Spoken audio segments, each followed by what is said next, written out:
হবে ছেলেকে স্কুলে আনতে।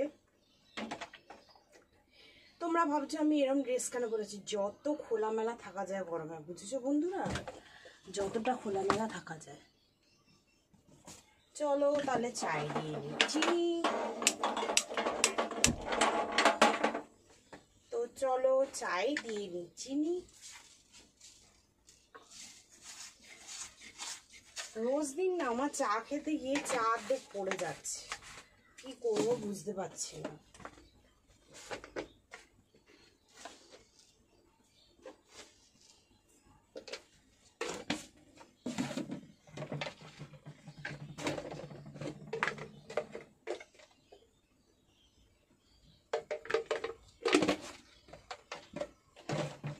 তো বন্ধুরা দেখো আমি বসিয়ে দিয়েছি চা। চা খেতে খুব ইচ্ছে করছে। এরপরে মাজতে হবে আমাকে বাসন, কারণ কাজের মাসি আসেনি। তারপরে যেতে হবে ছেলেকে আনতে। কাজের কি অভাব আর বলবো না। চা পিপাসা পেয়েছে আমার, হট পেয়েছে, হট লাগছে আমার ভীষণ। তো হট দিয়ে হট কাটাবো, মানে বলে না বিষক্ষয় হয়, তাই জন্য আমি হট দিয়ে হট কাটাবো।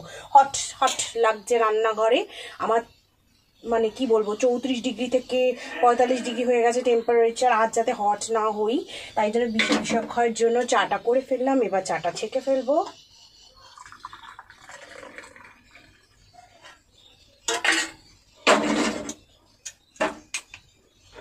চা ছাকা হয়ে গেল।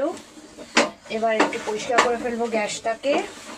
রান্না যদিও আজকে আমি কিছু করিনি, কারণ বেগুন পোড়াটা আমি যেহেতু রান্না করি না সেহেতু অসুবিধার কিছু নেই।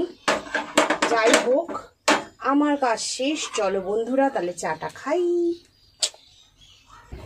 তো বন্ধুরা দেখো আমি নিয়ে চলে এসেছি চা। খেতে খেতে তোমাদের সাথে মারবো একটু চায়ের আড্ডা। আমি জানি যারা আছো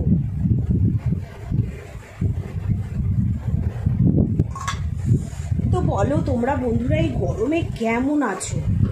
মানে এত গরম দুপুরবেলা। আর দেখেছো বেঙ্গলি মিডিয়াম স্কুলগুলো ছুটি দিয়ে দিয়েছে, বাট যেগুলো প্রাইভেট স্কুল আছে আইসিএসসি বোর্ড বা অন্য বোর্ড, তো সেগুলো এখনো পর্যন্ত বাচ্চাগুলোকে ছুটি দেয়নি।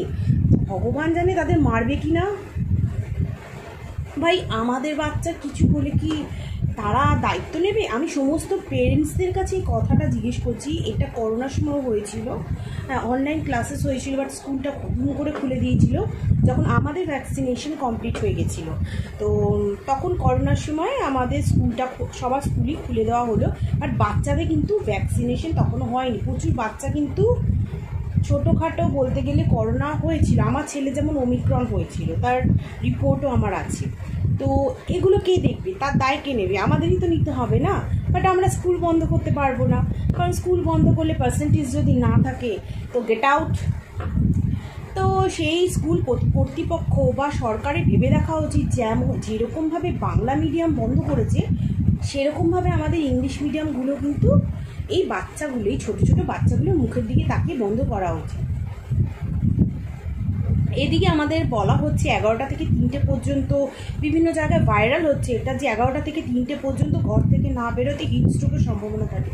আর বাচ্চাগুলো কি মানুষ না? ওরা কি জন্তু জানোয়ার? ওদের কি কোনো অসুস্থতা হয় না?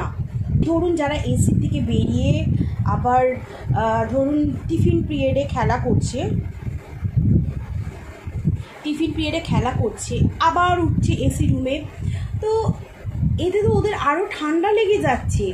যেমন আমার বাচ্চা লাস্ট ইয়ারে হসপিটালাইজ হতে হয়েছিল এই ঠান্ডার জন্য। তো অনেক রকম প্রবলেম ক্রিয়েট হয়। তো সেসবের দিকে আমি যাচ্ছি না। আমি বলতে চাইছি যে আমাদের সরকারি স্কুলগুলো যখন ছুটি দেওয়া হয়েছে তখন আমাদের এই কলকাতায় বা আমাদের রাজ্যে যেসব আদার স্কুল আছে, সব তো স্কুল, সেখানে তো এডুকেশনটাই হয়, সব দিকের জিনিসটাই সমান। কোথাও হয়তো বাংলায় হচ্ছে, কোথাও ইংলিশে হচ্ছে, কোথাও হিন্দিতে হচ্ছে, বাট এডুকেশনের জন্যই তো সবাই যাচ্ছে। তো ভাই আমরা এতটাই পণ্ডিত হয়ে যাব যে আমাদের স্কুলগুলোকে খুলে রাখতে হবে? মানে আমাদের বাচ্চাগুলো খুব হাইব্রিডেড। আমাদের মানে আইসিএসসি বোর্ড বা অ্যানাদার যে প্রাইভেট স্কুলগুলো আছে তাদের বাচ্চাগুলো খুব হাইব্রিডেড, তাদের কোনোদিন কিছু হয় না, তারা ঝড় জল রোদ বৃষ্টি সব সহ্য করে নেয়। বাট বেঙ্গলি মিডিয়ামগুলো মানে ওদের বাচ্চাগুলো খুব আতু পাতু, ওদেরকে মানে ছুটি দেওয়াটা হয়। এটা আমি মানে অনুরোধ জানাবো যে যেমন বেঙ্গলি মিডিয়ামকে ছুটি দেওয়া হচ্ছে তেমন প্রাইভেট স্কুলগুলোর উপরেও সরকারের হস্তক্ষেপের দরকার, যে সেই স্কুলগুলো যতদিন বেঙ্গলি মিডিয়াম স্কুলগুলো বন্ধ সেগুলো বন্ধ রাখা উচিত ফর চিলড্রেনদের সুবিধার জন্য। আমরা বড়রা বাড়ি থেকে বেরোচ্ছি না 11টা থেকে 3টে, ঘরে বসে আছি, ঘরে বসে বসে এসির তলায় হাওয়া খাচ্ছি বা ফ্যানের তলায় হাওয়া খাচ্ছি, অ্যাটলিস্ট ফ্যান এসি না থাকুক ঘরের মধ্যে তো আছি, রোদ থেকে পাচ্ছি। ভাই যারা কাজ করতে হবে তাদের তো করতেই হবে, কিন্তু ছোট ছোট শিশুগুলো কি দোষ করেছে? যাই হোক, আমার এইটুকুই বলার ছিল। এবার তোমরা কি ভাবছো না ভাবছো সেটা তোমাদের ব্যাপার। অনেক গার্জিয়ান মনে করে যে না স্কুলটা চলছে চলুক, কারণ অনেক গার্জিয়ানই আছেন যারা জব করেন, তাদের পক্ষে বাচ্চারা স্কুলে গেলে খুবই সুবিধা। স্কুলের ভেতরে একবার ঢুকিয়ে দিলে আর মানে কোনো ব্যাপার নেই, মানে ওখানে থাকলেও আর চিন্তা নেই, আনার সময় আবার নিয়ে আসলো বা কেউ নিয়ে আসলো, বা নিজেরা ফেরার সময় বাড়ি ফেরার সময় নিয়ে আসলো, ওখান থেকে পড়তে চলে গেল, দেন টিউশন বাড়ি থেকে নিয়ে চলে আসলো। তো এই জিনিসটাই হচ্ছে, মানে আমাদের এখানে এত গরম, তারপরে চাকরি বাকরির বাজারটা দেখো, চাকরি বাকরির বাজারটা এতটাই কম। মানে এখন তো শুনছি ছাঁটাই, মানে রিসেশন চলছে চাকরি বাজারের ক্ষেত্রে। তো সেখানে তো দেখো 11টা থেকে 3টে লোকেদের ঘরে ছুটি নিয়ে বসে থাকলে তো চলবে না, সেখানেও সবাইকে জবে দৌড়তে হবে।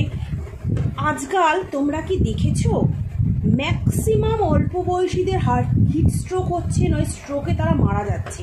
ম্যাক্সিমাম অল্প বয়সীরা 35, 30, 25, 40-40-র ভেতরে।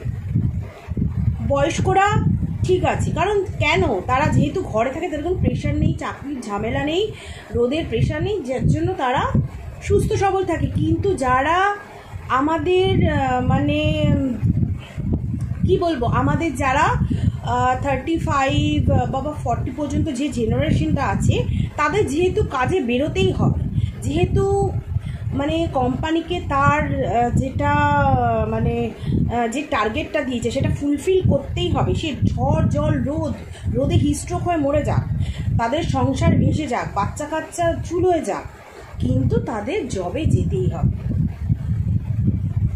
কিছুই করার নেই বন্ধুরা, আমাদের অবস্থাটা এরকমই, পরিস্থিতিও এরকম। তো যাই হোক, আমার এই দুটো পয়েন্টই ছিল যে আজকাল প্রচুর পরিমাণে অল্প বয়সীদের হিট স্ট্রোক বা হার্ট অ্যাটাকের সংখ্যা বেড়ে গেছে, এবং গভর্নমেন্ট স্কুল যেগুলো আছে বেঙ্গলি মিডিয়াম সেগুলো নাকি ছুটি পড়ে গেছে, এবং যেগুলো প্রাইভেট স্কুল আছে সেগুলো এখনও ছুটি নেই, এবং পুরো দমে স্কুল হচ্ছে, মানে ফুল স্কুল হচ্ছে। আমরা শুনতে পেয়েছিলাম যে হাফ স্কুল হবে, কিন্তু না, আজকে স্কুলে গিয়ে শুনলাম যে ফুল স্কুল হবে। This is not fair. এটা তো মানে কি বলবো, কিছু জনের সাথে ভালো করা হচ্ছে, কিছু জনের সাথে খারাপ করা হচ্ছে। অনলাইন ক্লাসেস করুন, কোনো ব্যাপার না, অনলাইন ক্লাসেস চালু করে দিক, করে অপশন তো রয়েছে, কেন ভাই বাচ্চাগুলোকে রোদের মধ্যে কষ্ট দেওয়া। যাই হোক, আমার বাসন মাজা শেষ, চা করা শেষ, বেগুন পোড়া বানানো শেষ, চা খাওয়া শেষ, তোমাদের সাথে কথা বলাটাও এখানে শেষ করলাম। নমস্কার, তোমাদের সাথে কথা বলে খুব ভালো লাগলো, এবং খুব ভালো লাগে বন্ধুরা, আমার সোনারা, মানে সোনা বাচ্চা বলতে যাচ্ছিলাম আমি, এত ভালোবাসি তোমাদের। তো তোমাদের সাথে কথা বলে এত এত ভালো লাগে যে তোমরা সবাই ভালো থেকো, সুস্থ থেকো, এবং ঘরে থাকো, বেশি করে জল খাও, আর বাচ্চাদেরকে সুস্থ রাখো, ঘরের বয়স্ক লোকেদের সুস্থ রাখো। তো নমস্কার বন্ধুরা, ভিডিওটা যদি ভালো লেগে থাকে প্লিজ লাইক, কমেন্ট, শেয়ার এবং সাবস্ক্রাইব করো। সাবস্ক্রাইব কিন্তু তোমরা আজকাল করছো না, please please please please subscribe my channel, and please like, comment, share. Love you all.